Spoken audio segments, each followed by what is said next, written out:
Hello students. पिछली बार हम लोग ने न्यूट्रिशन इन एनिमल स्टार्ट किया था, उसमें कुछ क्वेश्चंस भी लिखे थे। अब आज कंटिन्यू करेंगे।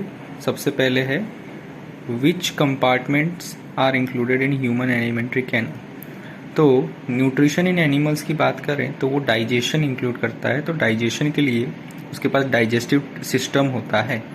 वो डाइजेस्टिव सिस्टम को ह्यूमन एलिमेंट्री कैनल भी कह सकते हैं, ह्यूमन एलिमेंट्री कैनल भी कहते हैं। ओके, तो वो ह्यूमन एलिमेंट्री कैनल में 6 अलग अलग चीज़ें इंक्लूडेड होती हैं, 6 अलग अलग कंपार्टमेंट होते हैं जिसमें से वो पास होता है फूड और आखिर में हमारे शरीर से बाहर निकलता है।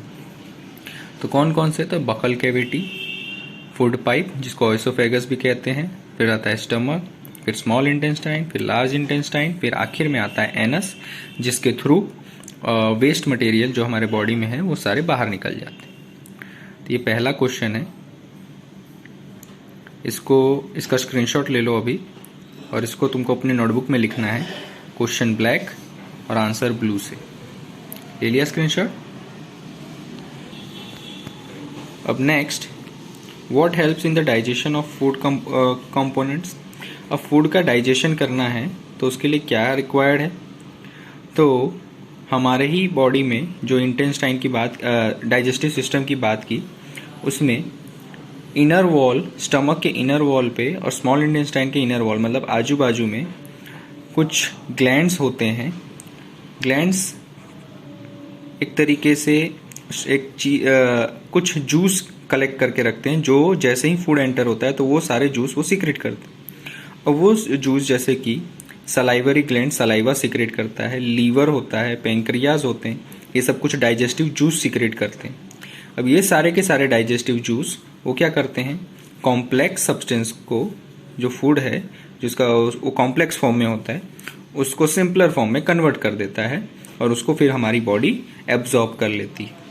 तो इस तरीके से डाइजेशन होता है कोई भी फूड कंपोनेंट का, जिसमें सलाइवरी ग्लैंड, लीवर और पेंक्रिया मिलके कुछ न कुछ डाइजेस्टिव जूस सीक्रेट करते हैं जो कॉम्प्लेक्स सब्सटेंस को सिंपलर सब्सटेंस में कन्वर्ट कर देते हैं।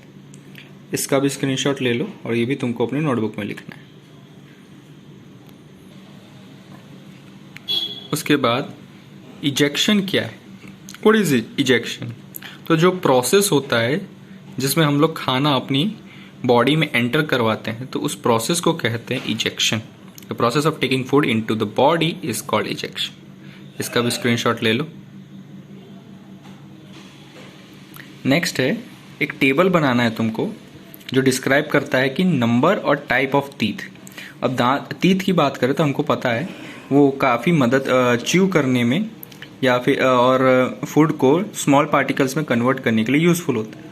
पर दांत की बात करें तो अलग अलग टाइप के टीथ होते हैं, जैसे इंसेसर्स, बाद में मोलार, प्री मोलार, ये सब कैनाइन्स, ये सारे अलग अलग टाइप के टीथ होते हैं हमारे माउथ में।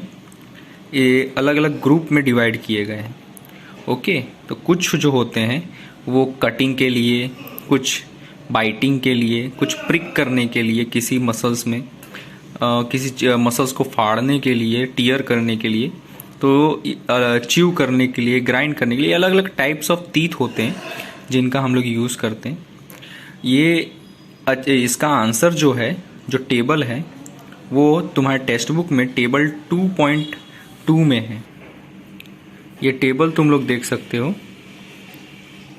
कुछ इसी तरीके से तुमको आंसर लिखना है, ऐसे ही टेबल बना देना है और इसी तरीके से आंसर भी उसमें लिख देना है। टाइप ऑफ टीथ की बात करें तो 3 तरह के हैं, एक कटिंग और बाइटिंग के लिए, एक प्रिकिंग और टीयरिंग के लिए, फिर है च्यूइंग और ग्राइंडिंग के लिए। इस तरीके से तुमको उसका आंसर लिखना है। क्वेश्चन यहाँ पे है, तुम इसका क्वेश्चन का स्क्रीनशॉट ले लो और फिर आंसर तुमको ये वाला लिखना है। तुम इसका भी स्क्रीनशॉट ले सकते हो। और आज का लास्ट क्वेश्चन है, what does our mouth includes and what are their function. Mouth की बात करें तो उसमें सलाइवरी ग्लैंड आ जाता है जो सलाइवा सीक्रेट करता है। टीथ आ जाते हैं अलग अलग तरीके के जो च्यू करते हैं और ब्रेक डाउन करते हैं फूड को स्मॉल पीसेज में। और आखिर में आता है टंग जो हम लोग यूज़ करते हैं बात करने के लिए, इसके अलावा सलाइवा को मिक्स करने के लिए फूड के साथ जब हम लोग च्यूइंग कर रहे होते हैं, बाद में उसको स्वॉलो करने के लिए, और आखिर में कोई भी फूड को टेस्ट करने के लिए हम लोग टंग का यूज़ करते हैं। तो इसका भी तुम लोग स्क्रीनशॉट ले लो, इसको भी तुमको अपनी नोटबुक में लिखने का है। तो आज के लिए इतना ही है, इस तरीके से लिखना है। ओके, कल नेक्स्ट कंटिन्यू करेंगे। Thank you.